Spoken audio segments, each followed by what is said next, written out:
Good morning, Collective Kids, and welcome to Sundays with Ziggy. I'm Abby. I'm Margaret. And this is Ziggy.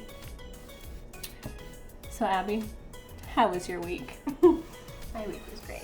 What'd you do? My landlord got a puppy. Oh. So I've been playing with the puppy and it just makes life a lot better. Oh my gosh. Puppies are amazing. They are. What did I do this week? I baked.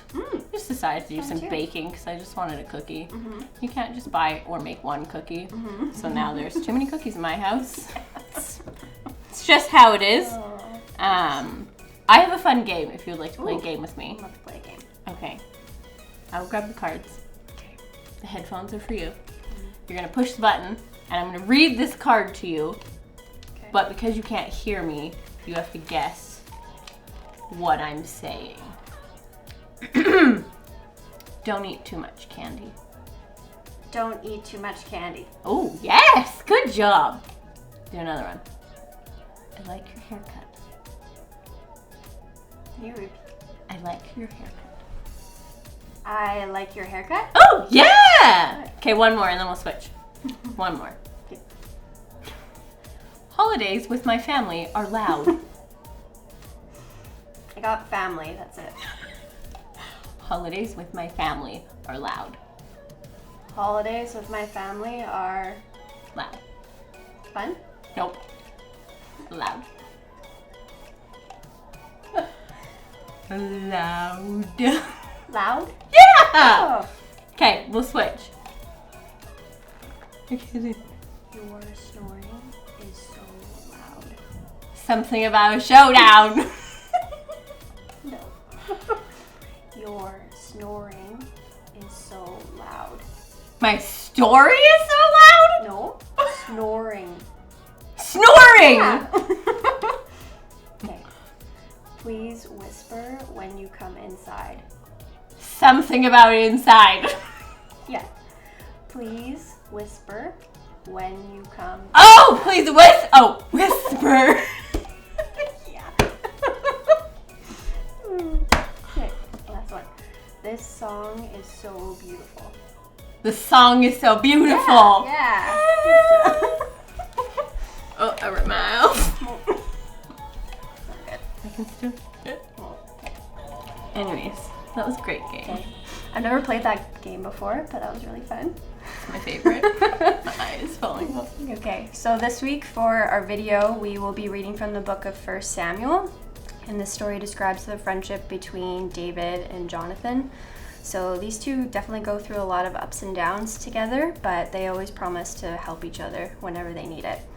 And I think this story shows a perfect example of what it means for friends to love each other. So let's check it out. Check it out. The Bible. It's 66 books of history, stories, letters, and poetry that fit together to form God's one big story. The epic adventure of how He created us and loves us so much that He made a way to rescue us. As we travel through the Bible, from Genesis to Revelation, we discover people who met God and found their lives changed forever. Now, for an amazing story, inspired by the book of 1 Samuel, chapters 18 through 20. Now imagine, for a moment, that you're a prince. It's a pretty cool job. Your father, King Saul, is a fierce and handsome warrior with a hot temper. Away from me, you fools! Saul is the first ever king over the land of Israel. And since you're his son, most people expect you to be the next king. You'll live in a fine palace, wear royal robes, and carry the best weapons. Your name is Jonathan. Call me John. You got a great life, right? But then, your dad hires a new guy, a young man your age named David, who's only a shepherd boy. But somehow, through the power of God, David has just defeated the giant Goliath, saving God's people in the battle against the Philistines. I come against you in the name of the Lord. Your dad has given David a place to stay in the palace and a high rank in the army.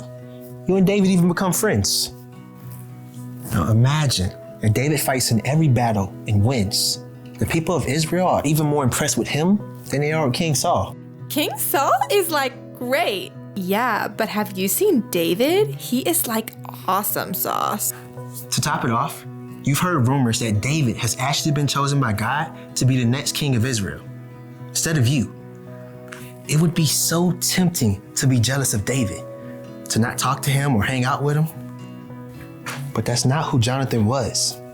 It's not what Jonathan did. In 1 Samuel, we discovered that instead of being jealous, Jonathan chose to share the best of what he had with his friend. Here, take my robe. Then people will see how important you are. Are you sure? Take my belt, too, and my sword. But these are all things for a prince. You're worth it. Thank you, friend. King Saul, on the other hand, did become jealous. So jealous that he hurled a spear at David.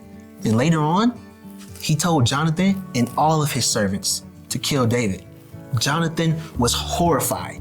He quickly warned his friend. Find a place to hide. I'll talk to my father and find out what's going on. The next morning, Jonathan faced King Saul. Don't harm David. He's helped you. He put his own life in danger to kill Goliath. The Lord used him to win a great battle. Why would you kill him? Okay, fine. I'll show you how awesome sauce I am by not putting David to death. Jonathan and David were relieved, and for a short time, all was well. But then, King Saul went back on his word. He tried to kill David again, and when he failed, he sent other men to try to kill David. I haven't done anything to your father. Why is he trying to kill me? He won't do it. He tells me everything, and he hasn't said a word about hurting you. That's because he knows we're friends and you would tell me. This is terrible. I'll do anything I can to help.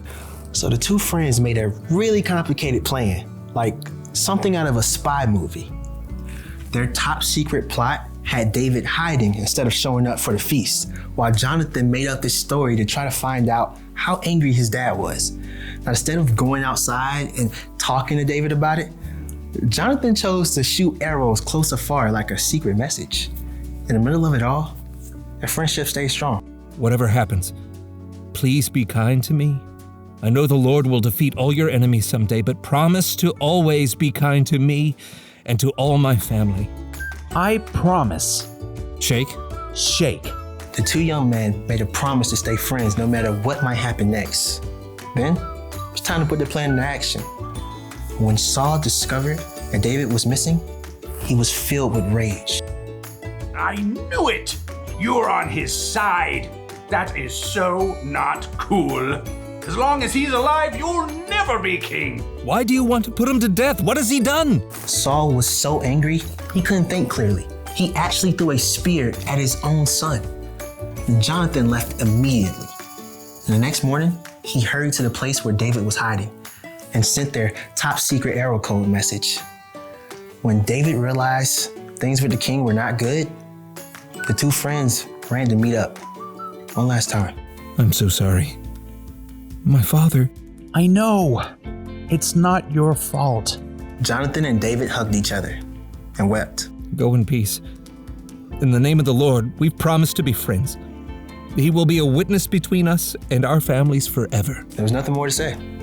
David left the city to hide from Saul, and Jonathan went home. Now, Jonathan could have allowed Saul to kill David and maybe become king himself. But instead, Jonathan trusted God and chose to protect and love his friend. I really love that story. You love that story too? I love it. It's a good story. Yeah. We really see that friends really love each other and how much that can lift them up. Mm-hmm. So the bottom line of this story was friends love one another.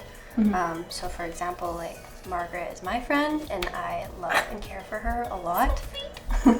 And this sort of love is one that we get to experience with Jesus. So we hope that you will continue to follow him and you will learn about how much he loves you every day.